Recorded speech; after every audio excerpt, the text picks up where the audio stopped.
नमस्कार सभी साथियों को मेरा नमस्कार। मैं हूं आपका दोस्त, आपका साथी आनंद विकास शर्मा।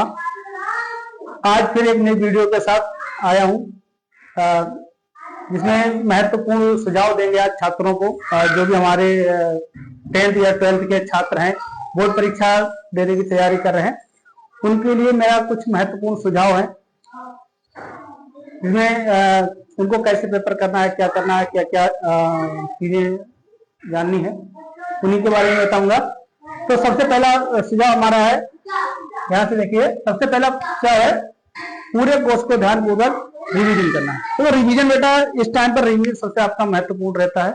आप अपने संपूर्ण कोर्स को जितना रिवाइज कर लेंगे, जितने अच्छे से रिवाइज कर लेंगे, उतना ही आपके लिए फायदेमंद होगा।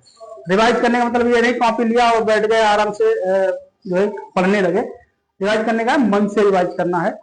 जो भी कोर्स आपने याद किया है उसको रिवाइज कीजिए, ठीक है। दूसरा पॉइंट है कि जो भी आपने रिवाइज किया है, केवल रिवाइज ही करना नहीं है, जो भी आपने रिवाइज किया है, जो भी आपने याद किया है, जो भी डायग्राम्स को देखा है, जो भी डायग्राम्स को लर्न किया है, उन सभी को एक रफ कॉपी लीजिए और एक नोट्स के रूप में उनको लिख करके देखिए और उसमें क्या मिस्टेक हो रही है, उस मिस्टेक को पहचानिए, उस गलती को पहचानिए, ताकि आप बोर्ड परीक्षा के टाइम पर उस गलती को ना दोहरा पाए, वो गलती आपकी ना हो, ताकि प्रश्न आपका अच्छा जाए, ठीक है। तीसरा पॉइंट हमारा रहता है कि परीक्षा, देखो परीक्षा में आपका जो टाइमिंग होती है वो होती है 3 घंटा 15 मिनट। 15 मिनट का जो टाइमिंग होता है वो आपको ओवर दिया जाता है। उस 15 मिनट को आप सदुपयोग कीजिए। सदुपयोग करने का मतलब है कि उसमें आराम से आप प्रश्नों को अच्छे से पढ़िए, समझिए कि प्रश्न तय क्या रहा है। तो उस 15 मिनट का आप सदुपयोग कीजिए, ना कि दुरुपयोग। ठीक, दुरुपयोग नहीं करना है, आपको सदुपयोग करना है, ठीक है।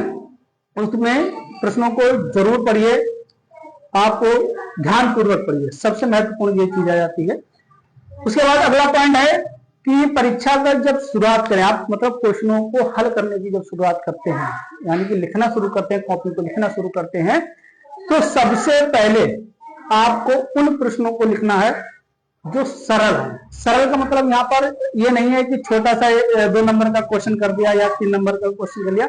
सरल का मतलब यहाँ पर ये आ जाता है कि आपको जो याद हो, सबसे पहले उन प्रश्नों को कीजिए, उसके बाद जो टफ हैं उन प्रश्नों को आप बाद में करें, सरल प्रश्नों को आप पहले करें, ठीक है। उसके बाद अगला पॉइंट आ जाता है हमारा कि अगर कोई भी प्रश्न आपको नहीं आता है, जैसे मान लिया कोई डायग्राम दे दिया बनाने के लिए, या ऐसा कोई टॉपिक आ गया जो आपको याद नहीं है पूरी तरीके से, हाफ याद है, उसमें मिस्टेक होने की संभावना रहती है, तो उस पर आप समय ज्यादा बर्बाद ना करें। ये नहीं कि बैठे हैं क्वेश्चन को लिए आराम से 10 मिनट निकल गए लेकिन क्वेश्चन याद नहीं आ रहा है, उसी को खोले हुए बैठे हैं, ऐसा नहीं करना है।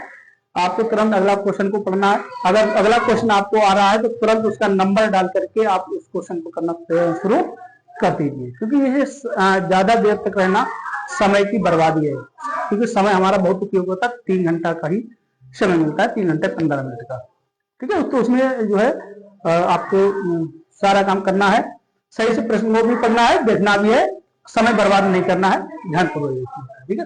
उसके बाद आता है अगला क्वेश्चन आ जाता है कि परीक्षा देते समय मन शांत रहना। कुछ लोग बच्चे होते हैं विचलित हो जाते हैं कि अरे 1 घंटा लग गया, 1 घंटा निकल गया, अब बस तुरंत उन्होंने उठाई कॉपी, लिखते 30 लिखना नहीं, ऐसा नहीं करना है। मन को शांत रखिए और आराम से पेपर करिए, ठीक है, लेकिन समय को ध्यान में रखते हुए। इतना भी आराम नहीं करना है कि पता चले धीरे धीरे करके समय बर्बाद हो गया, निकल गया आपका सारा समय निकल गया, ऐसा नहीं करना है। अगर मन विचलित होता है तो आंखें बंद करके एक गहरी सी सांस लीजिए, ठीक है। पानी पीना हो पानी पी के आइए, तुरंत मन को शांत करिए, ताकि आपका जो है मन शांत हो सके, विचलित ना हो, क्योंकि विचलित में क्वेश्चन हमेशा गलत हो जाता है। मन शांत करके आपको कार्य करना है, ठीक है। उसके बाद अगला पॉइंट जो हमारा आता है वो है कि स्वास्थ्य है, सबसे मेन चीज है स्वास्थ्य है। ऐसी कोई भी हरकत इसमें ना करें कि आपका स्वास्थ्य बिगड़ जाए, जैसे बाइक के चलाना हो गया, फिसल जाएंगे आप, चोट लग जाएगी, स्वास्थ्य खराब हो जाए।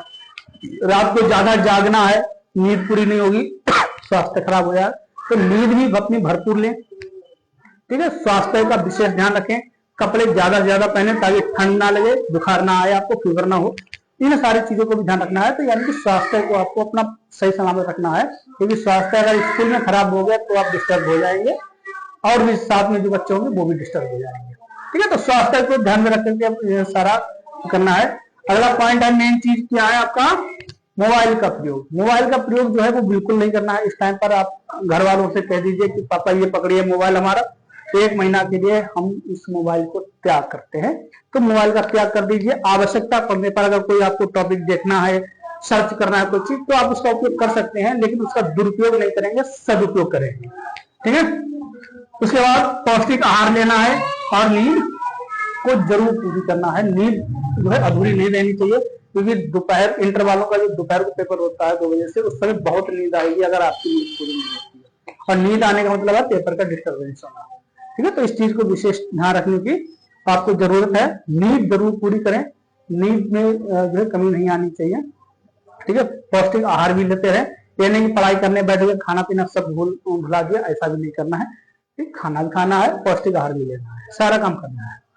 उसके बाद फिर मेन पॉइंट आ जाता है कि परीक्षा अगर आप दे रहे हैं तो बार बार इधर नहीं देखना, ये नहीं क्या पड़ोसी क्या कर रहा है, आगे क्या कर रहा है, पीछे कौन क्या कर रहा है, दाएं बाएं, ये नहीं करना है। सिर्फ अपना फोकस करना है, हमें क्या करना है। अगर आपने कंसंट्रेट जो कर लिया, यानी कि एक फोकस पर रख करके अगर आपने जो है परीक्षा दी, तो सिर्फ फोकस आपको अपने ऊपर करना है, तो आप अच्छे से कर सकते हैं। इधर उधर ज्यादा देखेंगे समय बर्बाद होता है, कोई फायदा नहीं मिलता है। क्योंकि पड़ोसी जरूरी नहीं है कि वो सही लिख रहा हो, गलत भी लिख सकता है।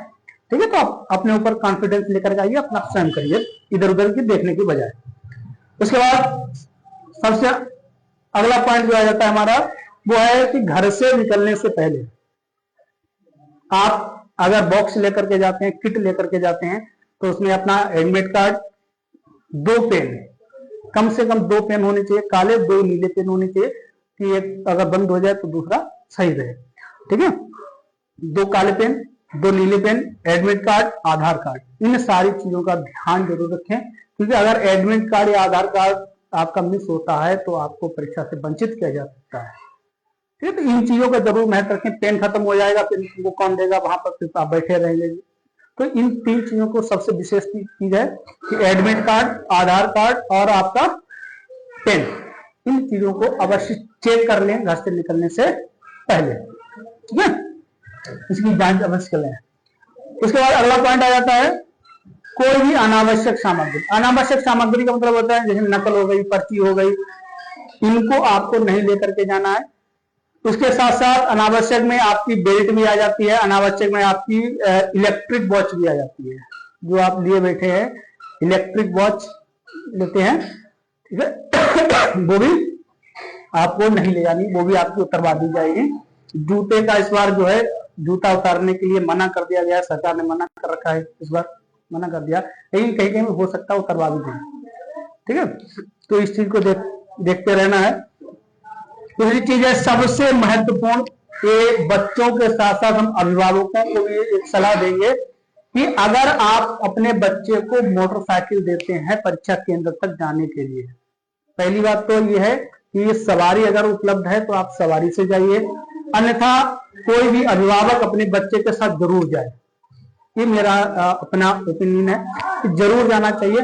अगर किसी कारणवश नहीं जा सकते हैं, बच्चे को बाइक देते हैं, ठीक है, तो उसको 2 चीजों के लिए जरूर कहें। सबसे पहली बात कि बाइक को तेज ना चलाएं, ठीक है, और दूसरी चीज अगर बाइक ले आता बच्चा तो उसके लिए हेलमेट का जरूर प्रयोग करवाएं, क्योंकि बच्चा हाईवे पे जाता है, रोड पे चलता है, बहुत सी चीजें हो जाती है, ईश्वर ना करे कोई घटना हो जाए तो उसकी सुरक्षा के तहत। तीसरी चीज है बच्चों के लिए, ये चीज है तीसरी, कि अपने कॉलेज की यूनिफॉर्म पहन करके जरूर जाएं, कि अगर बाई चांस आपके साथ कोई घटना हो जाती है या कोई बात हो जाती है तो आप जो है आपकी यूनिफॉर्म के तहत आपकी पहचान करके आपके स्कूल को इन्फॉर्म कर दिया जाता है, और स्कूल वाले आपके घर तक इन्फॉर्म कर देते हैं। यूनिफॉर्म आपकी एक पहचान होती है बाहर के लिए, जो सेंटर जब बाहर जाता है तो उसकी पहचान होती है। ये कुछ महत्वपूर्ण तथ्य थे, हमारे बातें थी जो आपको बता दिया है। बाकी सभी बोर्ड परीक्षार्थियों के लिए मेरा आशीर्वाद है आपकी परीक्षाएं अच्छे से हों, अच्छे से नंबर लेकर के आए, अच्छे से नाम रोशन करें, स्कूल का नाम रोशन करें, अभिभावक का नाम रोशन करें, हम शिक्षकों का भी नाम रोशन करें, अच्छे से नंबर लाएं, अच्छे से पढ़ाई भी करें। इसी के साथ धन्यवाद। नमस्कार।